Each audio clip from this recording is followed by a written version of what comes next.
히브리서 13장 7절부터 17절까지 보겠습니다. 하나님의 말씀을 너희에게 이르고 너희를 인도하던 자들을 생각하며 제 행실의 종말을 주의하여 보고 제 믿음을 본받으라. 예수 그리스도는 어제나 오늘이나 영원토록 동일하시니라.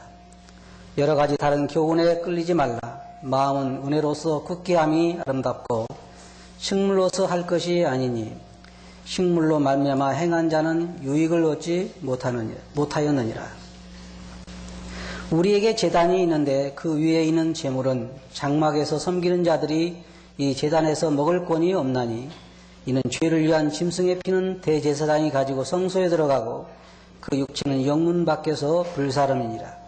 그러므로 예수도 자기 피로써 백성을 거룩히 하려고 성문 밖에서 고난을 받으셨느니라. 그런즉 우리는 그 능력을 지고 영문 밖으로 그에게 나가자. 우리가 여기는 영구한 도성이 없고 오직 장차 올 것을 찾나니 이러므로 우리가 예수로 말미암아 항상 찬미의 제사를 하나님께 드리자. 이는 그 이름을 증거하는 입술의 열매니라. 오직 선을 행함과 서로 나눠주기를 잊지 말라. 이 같은 제사는 하나님이 기뻐하시느니라. 너희를 인도하는 자들에게 순종하고 복종하라. 저희는 너희 영혼을 위하여 경성하기를 자기가 회개할 자인 것 같이 하느니라. 저희로 하여금 즐거움으로 이것을 하게 하고 근심으로 하게 말라. 그렇지 않으면 너희에게 유익이 없느니라. 17절까지 읽었습니다. 저는 오늘 이 말씀을 통해서 그리스도인의 제사라고 하는 주제를 가지고 말씀을 드리기를 원합니다. 이 그리스도인들의 삶이라고 하면 한마디로 말하면 하나님에게 제사를 드리는 그러한 삶입니다. 물론 거기에는 여러 가지가 포함되어 있습니다. 우리는 사한 제물이라 그랬습니다. 우리가 하는 모든 것이 하나님에게 영화롭게 되는 것입니다. 여기에 몇 가지 말씀을 보면 우리는 오늘 아침 우리가 공부한 것처럼 감사와 찬양의 제사가 있고 선을 행하는 제사가 있고 또 하나님께서 우리에게 말씀하신 모든 이 제도에 대하여 순종하는 그러한 또 아름다운 제사도 있습니다.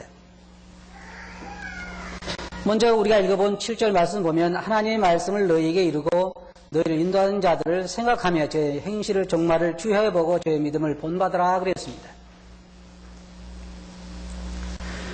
우리가 따라가야 할 믿음의 본이 있다고 하는 것은 대단히 중요한 것입니다. 물론 우리가 예수님을 본받아야 되지만 예수님 우리 눈에 보이지 않습니다. 그래서 사도 바울은 말하기를 내가 예수 그리스도를 본받는 것처럼 너희는 나를 본받으라 그랬습니다. 그래서 교회 안에 우리가 본받을 어떤 신앙이 있다고 하는 것은 대단히 중요한 일입니다. 특별히 교회 안에서 목회하는 자들을 신앙의 모델로 삼을 수 있다고 하는 것은 대단히 중요한 것이요. 또 행복한 교회라고 우리가 말할 수가 있습니다. 여기 히브리서 기자는 그 독자들에게 말하기를 너희에게 하나님 말씀을 이루던 자들을 생각해 보라 그랬습니다. 그리고 저희의 행실의 종말을 주의하여 보고 저희 믿음을 본받으라 그랬어요. 저희의 사는 삶을 한번 살펴보라 그 말이고 그리고 그 삶의 결과가 어떻게 나타나는가를 살펴보라고 하는 말입니다. 그리고 그들의 삶을 본받으라 그랬습니다. 이러한 저도 제 생애에서 짧은 순간이지만 교회에 참석하면서 본받을 수 있는 사람들을 많이 만날 수 있었던 것에 대해서 참 하나님께 감사를 드립니다. 사람이 살아가면서 여러 사람들을 만나지만 자기가 본받을 수 있는 사람들을 만난다고 하는 그렇게 쉬운 일이 아닙니다. 특별히 여기 있는 것처럼 하나님 말씀을 우리에게 이루던 자들을 우리가 본받는다고 하는 것은 대단히 중요한 일이에요. 많은 사람들의 마음속에 하나님 말씀을 자기에게 이루던 자들에 대해서 감사하는 마음과 즐거운 마음보다는 마음속에 어려움이 있는데 그것은 그들의 삶이 본받을 수 있는 그런 삶이 아니기 때문입니다. 사도 바울은 히브리서 기자는 여기에서 말하기를 너희를 인도하는 자들 또 너희에게 말씀을 이루는 자들에게 그들의 삶을 생각해 보라 그랬어요. 그리고 그들의 삶을 본받으라 그랬습니다. 그러면서 말하기를, 여기에 이 말씀, 저는 처음에 이 말씀이 왜 여기에 있는가 생각해 봤어요. 예수 그리스도는 어제나 오늘이나 영원토록 동일하시니라. 갑자기 이 말을 하다가 여기에 이 말씀이 나와서 이 말씀이 웬일일까 생각해 봤는데, 단말로 말하면 이런 말입니다. 예수 그리스도가 처음부터 끝까지 변화가 없는 것처럼 하나님께로 말미암은 사람들의 삶도 그렇게 언제나 일관성이 있게 동일하다고 하는 말입니다. 세월이 가면서 변화되는 것이 아니고 그 삶은 하나님 앞에서 일관된 삶이요, 본이 되는 삶이요, 하나님 말씀 그들에게 이른 것처럼 그들의 삶을 따라갈 수 있는 그런 삶이기 때문에 그들의 믿음을 본받으라. 자, 한번 생각해 보세요. 자, 여러분들이 이 시간 우리 교회를 인도하는 사람을 내가 본받는다 그랬을 때에 평안함이 있습니까? 마음에 어려움이 있습니까? 네. 여기에 평안함 있는 사람이 아무도 없는 것 같아요. 오늘 제가 이 말씀을 마치고 이제 그만 올라올까 봐요. 네? 평안함 있는 사람, 제 삶을 본받으십시오 그럴 때 평안함이 없어요? 네, 없는 것 같아요, 아무도. 나를 인도하는 자들, 우리를 인도하는 자들의 삶을 보고 내가 그들을 본받아야겠다 생각할 때 평안함이 없다고 하면 그 사람은 불행한 사람입니다. 불행한 사람이에요. 이 히브리서 기자는 말하기를, 하나님의 말씀을 너희에게 이르고 너희를 인도하던 자들을 생각해봐라. 생각해봐라. 그래요. 그들의 믿음을 본받고 그들의 믿음의 종말을 주의해보라. 자, 한번 생각해 보세요. 모세의 삶을 우리가 한번 생각해 봅시다. 모세가 어떻게 태어나서 어떤 삶을 살았고 또 나중에 결과가 어떻게 됐는가 생각할 때 여러분 마음속에 어떤 생각이 듭니까? 그 믿음을 본받고자 하는 마음이 생깁니다. 근데 수많은 그리스도인들은 처음에 시작은 잘 했지만 나중에 종말이 어떻게 돼요? 본받고 싶은 종말이 아니라 정말 마음속에 부담을 주는 그런 종말을 가져온 그러한 인도자들도 참 세상에는 많습니다. 그런데 그래서 여기에 그들의 종말을 주의해 보라 그 말이에요. 끝까지 그들의 삶을 지켜보고 그들의 삶을 본받으라고 하는 말입니다. 여러분, 사도 바울도 그랬잖아요. 나의 믿음을 지키고 나의 달릴 길을 다 달렸다. 그러니까 사도 바울의 삶을 봐도 그의 끝까지 그의 삶을 잘 달린 사람이었습니다. 여기에서 히브리서 기자는 우리들에게 그들의 행실의 종말을 주의하여 보고 그들의 믿음을 본받으라. 그러면서 하나님께로부터 온 사람들은 처음이나 끝이나 다 변함이 없다는 것입니다.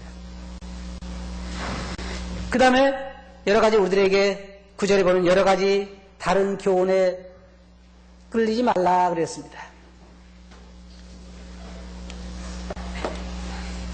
여기에서 보면 우리 그리스도인들에게 성결에 대해서 이야기를 하고 있는데 세상에는 잘못된 가르침들이 참 많습니다. 그래서 믿음에 굳게 서 있지 아니하면 우리는 쉽게 말씀에서 멀어져 갈 수밖에 없습니다. 그래서 우리가 성경 공부에 힘쓰는 거예요. 많은 사람들이 하나님 말씀에 대해서 무지합니다.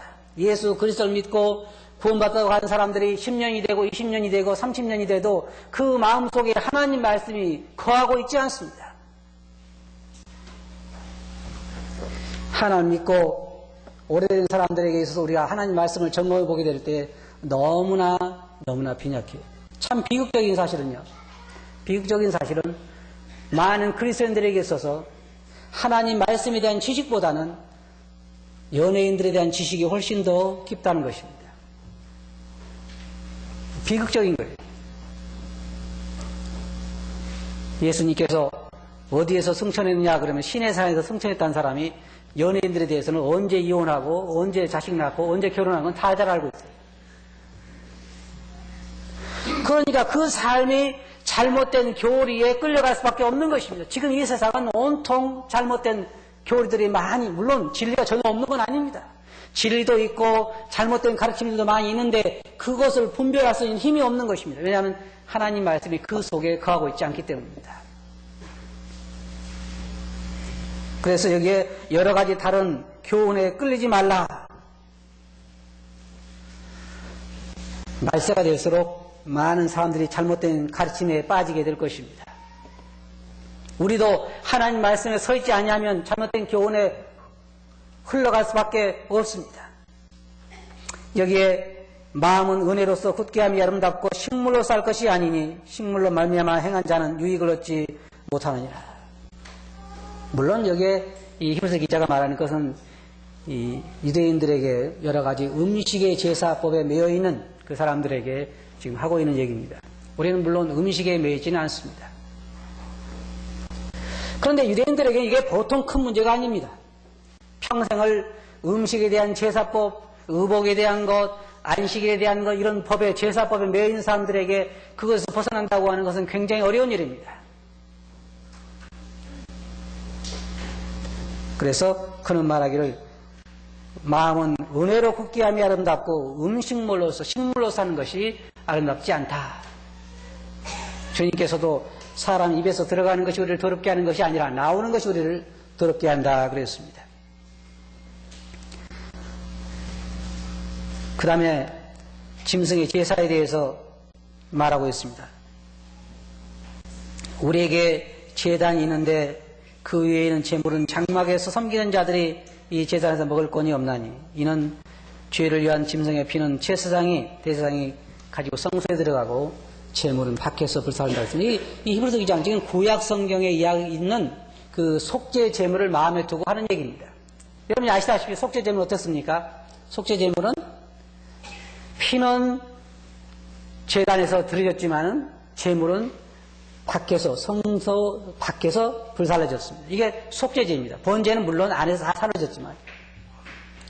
그래서 이 사람이 말하는 건 뭐냐면 우리 주님께서도 성전 밖에서 고난을 받으셨다 그랬습니다. 그러므로 우리도 능력을 지고 그에게 나가자. 물론 이것은 우리가 비유적이고 우리들에게 많은 것을 생각해야 하는 그러한 얘기입니다. 그래서 우리에게 뭐라고 말하고 있습니까? 그런즉 우리는 그 능력을 지고 영문 밖으로 그에게 나가자.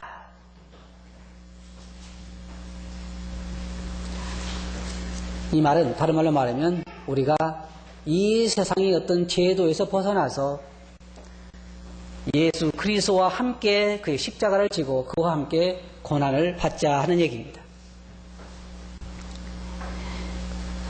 구약에 있는 많은 제사들을 우리를 완전하게 세우지 못합니다. 구약에 있는 많은 제사들을 우리 주 예수 그리스도의 희생을 보여주고 있고 사역을 보여주고 있습니다. 그래서 우리 주님께서는 예루살렘 성전에서 죽음을 당하신 것이 아니라 밖에 나와서 죽음을 당하신 것처럼 속죄 제물로 돌아가셨기 때문에 그렇게 하셨다고 하는 말입니다. 그래서 우리도 여기에 이 기자는 말하기를 영문 밖으로 그에게 나가자, 주님에게 나가자. 주님과 함께 우리가 고난을 당하고 함께 우리가 그 어려움을 당하자 하는 얘기입니다. 우리에게 이것은 생각해 주는 바가 참 많습니다. 우리 그리스도인들의 삶은 이제 더 이상 우리를 위한 것이 아니라 주님을 위한 것이요. 그래서 주님과 함께하는 생명입니다. 그래서 우리들에게 그에게 나가자 그랬습니다. 우리가 여기는 14절에 보면 우리가 여기는 영구한 도성이 없고 오직 장차 올 것을 찾나니 그러므로 우리가 예수로 말미암아 항상 찬미의 제사를 하나님께 드리자. 자, 이제 여기에서 우리가 조금 더 생각해 보기를 원합니다. 오늘 아침 우리가 감사와 찬양에 대해 이야기를 했죠. 두 가지 설교가 겹치는 것 같습니다만은 이 부분에 대해서 조금 생각해 보기를 원합니다. 우리는 제사장들입니다. 우리는 제사장들이에요. 제사장에게 필수적으로 있어야 할 것은 뭐냐면 제물입니다. 제물. 근데 여기에 이 기자는 말하기를 우리들에게 찬미의 제사를 하나님께 드리자 그랬습니다. 제가 오늘 이 설교의 주제를 그리스도의 제사라고 하는 것도 거기에 있습니다. 찬미의 제사를 하나님께 드리자. 그리스도인들이 찬미하는 것은, 감사를 드리는 것은 제물입니다. 하나님께 드리는 제사예요. 그 다음에 두 번째로 여기서 말하고 있는 것이 뭐냐면, 여기에 선을 행함과 나눠주기를 잊지 말라 그랬습니다. 두 가지. 하나는 선을 행하는 것도 제사입니다. 제물. 그리고 그리스도인들 서로 나눠주는 것도 하나님께서 기뻐 받으시는 제물입니다. 자, 우리 한번 생각해 봅시다. 여기에 예수로 말미암아 항상 찬미의 제사를 하나님께 드리자. 이는 그 이름을 증거하는 입술의 열매니라. 제가 여러분들에게 여쭤보고 싶습니다. 여러분은 찬미의 제사를 얼마나 드리고 있습니까? 물론 교회 앞에 나와서 이렇게 특송을 하는 것도 찬미의 제사지만, 문제는 집에 있을 때 얘기입니다. 회사에 있을 때, 집에 있을 때, 길을 갈 때 우리가 정말로 얼마나 하나님에게 감사와 찬미의 제사를 드리느냐 하는 것입니다. 우리는 제사를 드리는 제사장들입니다. 그래서 우리가 하나님에게 마땅히 찬미의 제사를 드려야 하는 것입니다. 찬미의 제사는 우리가 드릴 수밖에 없잖아요.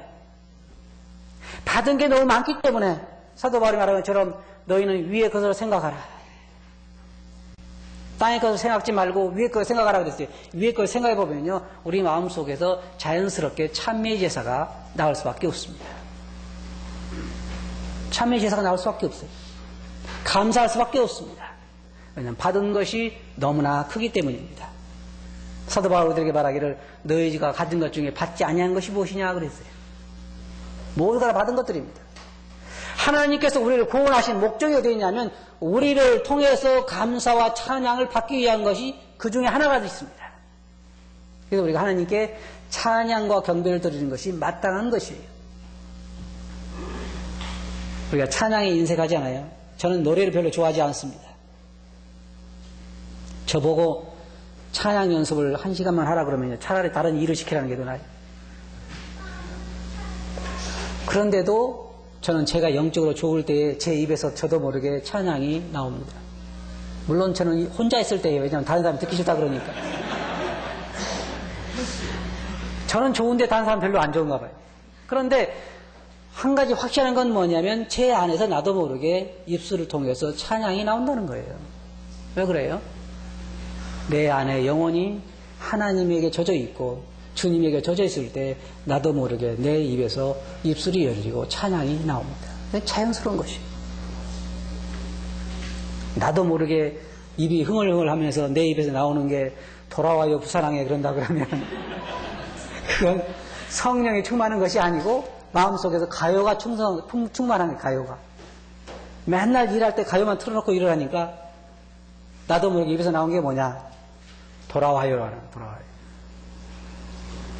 근데 그리스도인들은 이상한 한 가지 참 특이한 현상은 뭐냐면 주님에게 가까이 가고 주님에게 젖어 있을수록 우리 입에서 나도 모르게 찬양이 나와요. 모르는 찬양도 나와요.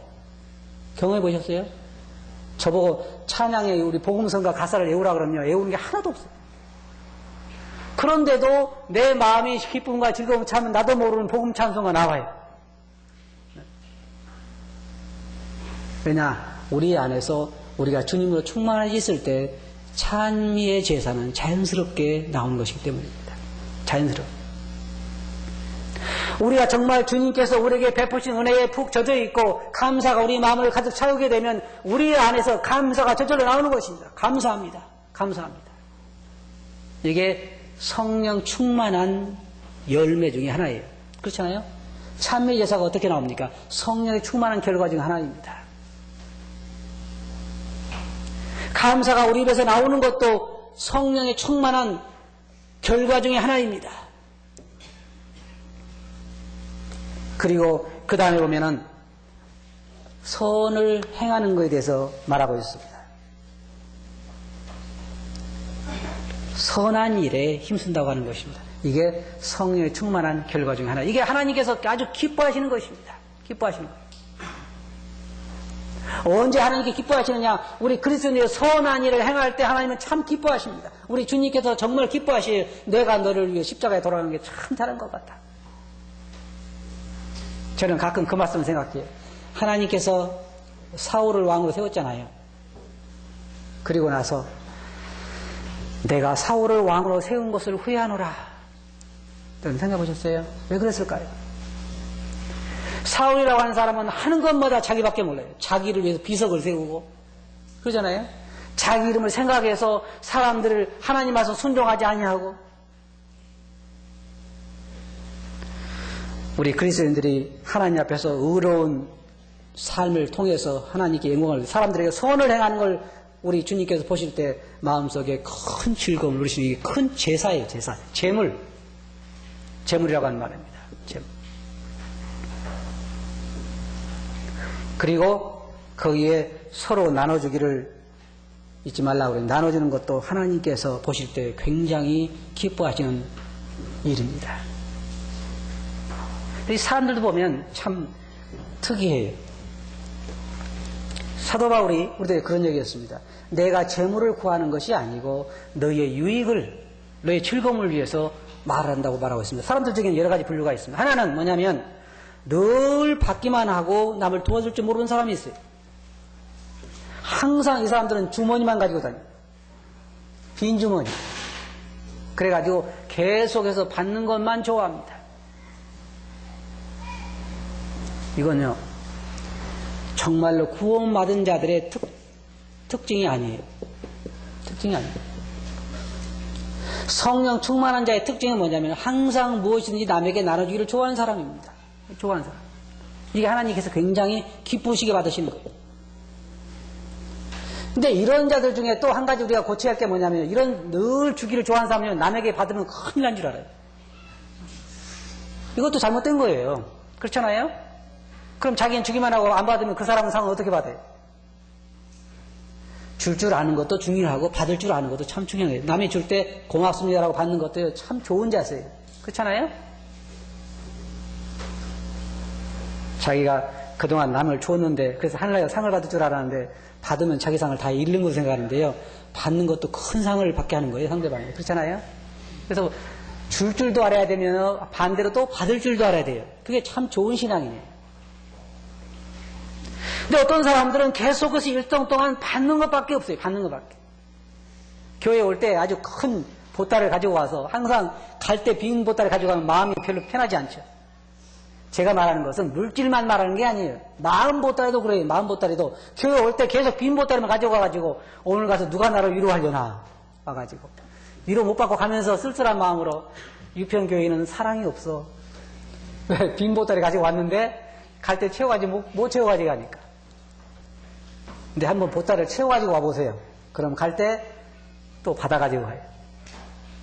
그러니까 여기에 서로 나눠주는 것에 대해서 하나님은 그것을 기뻐 받으신다 그랬습니다. 나눠주기를 잊지 말라. 그리고 뭐라고 말했습니까? 이 같은 제사는 하나님이 기뻐하신다 그랬습니다. 기뻐하신다. 나눠주는 것은 굉장히 중요한 것입니다.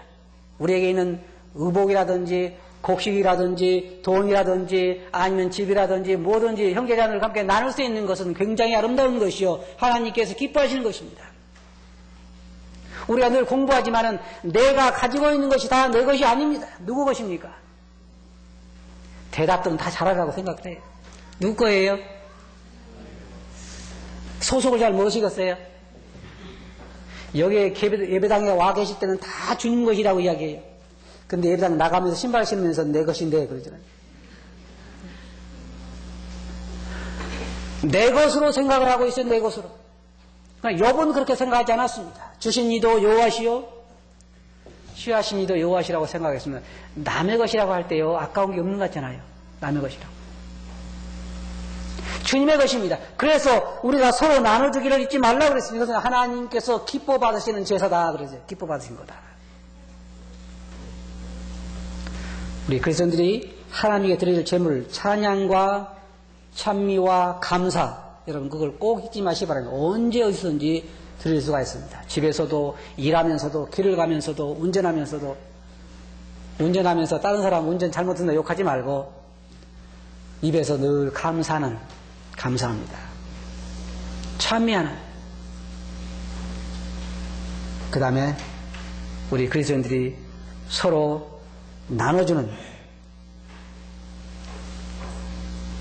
일에 우리가 힘써야 할 것입니다. 그리고 의로운 일을 행하는 것. 성도들 사이에서 또 불신자들 사이에서 의로운 일을 행하는 걸 우리가 힘써야 할 것입니다. 우리가 의로운 일을 하고 나면 마음속에 기쁨이 있잖아요. 하나님을 믿는 사람으로서 우리 마음속에 하나님께서 기쁨을 주십니다. 우리 그리스도인들이 드려야 할 제사가 바로 그러한 거라고 하는 걸 여러분 잊지 마시기 바랍니다. 그 다음에 이제 17절에 보면 또 중요한 교훈을 우리들에게 가르쳐주고 있습니다. 너희를 인도한 자들에게 순종하고 복종하라. 저희는 너희 영혼을 위하여 경성하기를 자기가 회개할 자인 것 같이 하느니라. 저희로 하여금 즐거움으로 이것을 하게 하고 근심으로 하게 말라. 그렇지 않으면 너희에게 유익이 없느니라. 물론 우리가 여기서 생각해 볼 게 몇 가지가 있습니다. 하나는 먼저 우리가 하나님께서 세우신 하나님의 일꾼인가 하는 것을 생각해 봐야 됩니다. 그런데 만일의 경우 여러분들께서 정말로 하나님이 세우신 일꾼이라고 생각이 된다고 하면 이 말씀을 깊이 생각하시기 바랍니다. 여기에 히브리서 기자가 말하기를 너희를 인도한 자들에게 순종하고 복종하라 그랬습니다. 저는 제가 그 전에 그 미국에 가서 세번교회에서 생활하면서 제 마음속에 생각할 때 그것이 굉장히 아름다워 보였습니다. 내 위에 내가 순종하고 복종해야 할 사람이 없다는 것은 불행한 일입니다. 여러분 그 말씀을 잘 생각해 보랍니다. 영적으로 내 위에 내가 순종하고 복종할 사람이 없다는 것은 불행한 일입니다. 그게 얼마나 큰 축복인가를 제가 그 모임에 가 생활하면서 그것을 배울 수 있었습니다. 누군가가 내 영혼을 위해서 회개할 자 같은 마음을 갖는 일꾼이 내 위에 있다는 것은 정말로 복받은 사람입니다. 그렇지 않아요? 여러분의 영혼을 위해서 누군가가 정말 하나님 앞에 무릎 꿇고 회개하고 여러분 영혼을 위해서 기도해주고 여러분 영혼을 올바른 것으로 인도해주고 분별해서 키워주는 사람이 있다는 것은 정말로 복받은 사람입니다. 그런 사람에게 순종하고 복종할 수 있다고 하는 것은 정말로 복 있는 사람이에요. 멍에를 매지 않은 송아지 마냥 내가 내 마음대로 어떤 일을 행할 수 있다고 하는 신앙인은 복 있는 것이 아니라 불행한 사람입니다. 불행한 사람입니다. 여기 지금 히브리서 기자가 말하고 있는 것은 바로 그러한 지도자들에 대해서 순종하고 복종하라는 것입니다. 자기 배를 위하고 육신적인 지도자들에게 순종하는 것이 아니라 여기 말한 것처럼 정말로 그들의 영혼을 위해서 경성하고 자기가 회개할 자인 것처럼 여러분들의 영혼을 위해서 생각하는 그러한 지도자들에게 순종하고 복종하라는 것입니다. 근데 오늘날 교회의 많은 문제는 뭐냐면 그런 사람들이 많지 않다는 것이죠. 그리고 많은 기독교인들이 순종하고 복종하지 않는다는 것입니다. 그럼 누구 손해일까요? 저도 좀 그랬으면 좋겠어요. 제가 참 부러운 게요. 여러분 좀 잘 새겨서 들으시기 바랍니다. 제가 부러운 게요. 교회 마음에 안 맞으면 자기 마음대로 갈 수 있는 건 참 부러운 것 같아요. 그렇잖아요?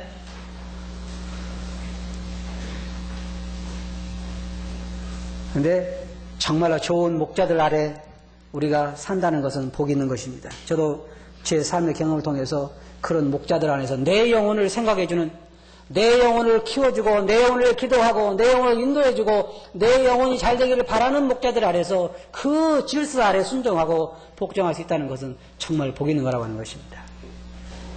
물론 목자를 잘못 만난다는 것은 불행한 일이죠. 불행한 일입니다. 세속적이고 자기 배만 생각하고 자기 자신을 양보다도 생각하는 목자를 만난다는 것은 불행한 일이에요. 그러나 여기 있는 것처럼 이런 좋은 목자를 만난다는 건 참 복 있는 사람들입니다. 자, 우리가 한번 생각해 봅시다. 너희를 인도하는 자들에게 순종하고 복종하라. 이것은 권고가 아니라 명령입니다. 하나님의 명령입니다. 조금 전에 말씀드린 것처럼 정말 하나님이 세우신 일꾼들이라고 하면 그 위에 우리가 순종하고 복종하는 것은 성경적이라고 하는 것입니다. 왜 그러냐면 여기에 몇 가지 이유가 있는데 그들은 너희를 인도하는 자들이라고 하는 것이고, 두 번째는 저희는 너희 영혼을 위하여 경성하기를 자기가 회결자인 것이 한다 그랬습니다. 쉽게 말하면 여러분들에 대해서, 저는 제가 이곳에서 목회하는 동안에 여러분들에 대해서 하나님 앞에 가서 여러분들에 대해서 책임을 지게 될 것입니다. 여러분들의 영혼을 어떻게 인도해 왔는지, 어떻게 돌아봤는지 하는 것에 대해서 하나님 앞에 제가 책임을 져야 되고, 우리 함께 일하는, 동역하는 우리 형제님도 같이 책임을 져야 됩니다.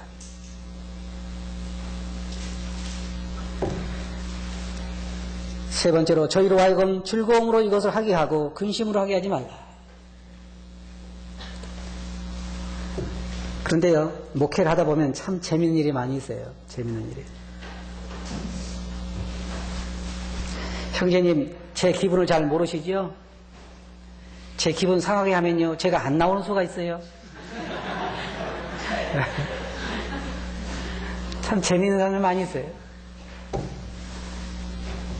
성경이 말하기를 정말 하나님이 세우신 일꾼이라고 하면 저희로 하여금 즐거움으로 하게 하고 근심으로 하게 하지 말라. 왜 그러냐면 이것은 너희에게 유익이 없다 그랬습니다. 누가 유익이 없습니까? 그렇지 않으면 너희에게 유익이 없느니라. 너희에게 유익이 없다. 여러분들에게 유익이 없는 것입니다. 적어도 여러분들의 영혼을 올바른 대로 인도하고 삶에 앞서가면서 우리를 따라오시오라고 말하는 그런 좋은 목자들에게 여러분이 순종하고 복종하게 한다고 하면 여러분들에게 유익이 없는 것입니다. 잘못된 목자들을 따라간다고 하는 건 여러분들의 유익이 물론 없는 것입니다만, 하나님이 세우신 좋은 사도 바울과 같은 목자들을 여러분들이 순종하고 복종하지 않는다고 하는 건 여러분들 자체의 유익이 없다고 하는 것입니다. 그렇잖아요? 누구가 손해겠어요? 여러분들 영혼에게 손해가 가는 것입니다. 그래서 순종하고 복종하라고 말하고 있는 것입니다. 자, 결론적으로 말씀드려서 첫째로 히브리서 기자는 말하기를 너희를 인도하는 자들을 잘 생각하고 그들의 믿음을 지켜보고 본받으라 그랬습니다. 여러분 주위에 정말 좋은 일꾼이 있다고 하면 여러분 그들을 주의해보고 본받으시기 바랍니다. 그리고 우리가 잘못된 교리에 흔들리지 않도록 우리가 무장해야 할 것이요, 우리도 주님처럼 영문 밖으로 그에게 우리의 고난의 짐을 지고 그에게 나가야 할 것이요, 하나님께 우리가 찬미의 제사와 의로운 삶을 통해서, 그 다음에 형제자매에게 서로 나눠주는 일을 통해서, 아니 불신자들에게도 우리가 물질을 나누고 마음을 나누고 삶을 나눔을 통해서 하나님에게 향기로운 제물을 드려야 할 것이요, 하나님께 여러분들이 위에 세우신 그런 일꾼들에게 순종하고 복종하시 바랍니다. 그렇지 아니할 때 여러분들에게 유익이 없다고 말하고 있습니다. 저는 정말 내가 본받을 수 있고 내 영혼을 생각해주는 그런 목자들 아래에서 그들에게 순종하고 복종할 수 있는 위치에 있는 성도들이 있다고 하면 그 사람은 정말 복받은 사람이라고 생각을 합니다. 여러분 자신들을 생각해 보시고, 정말 나는 하나님께 말씀하신 이 말씀대로 순종하고 복종하는 자인가? 나는 하나님께 찬미의 제사와 감사를 드리는, 그리고 선을 통해서 나눠주기를 통해서 하나님을 기뻐하게 하는 자인가 하는 것을 생각해 보시기 바랍니다. 여러분들이 드리는 제물이 무엇입니까? 순종도 하나님 굉장히 기뻐하시는 제사 중에 하나입니다. 정말 우리는 제사장으로서 하나님께 기쁨을 드리는 그런 제사장들이 될 수 있기를 바랍니다. 다 같이 기도하겠습니다. 거룩하신 아버지 하나님, 히브리서 기자가 저희들에게 권고하는 것처럼 정말 저희들의 제사장들로서 하나님에게 찬미와 감사와 의를 행함과 나눠주는 걸 통해서 아버지에게 제물을 드리고 또 저희들 위해 세운 질서에 순종하는 걸 통해서도 아버님을 기쁘게 해드리는 그런 자들이 되게 해 주시옵소서. 들은 말씀을 듣기 의지하옵고 예수님 이름으로 아버지께 감사하며 기도하옵나이다. 아멘.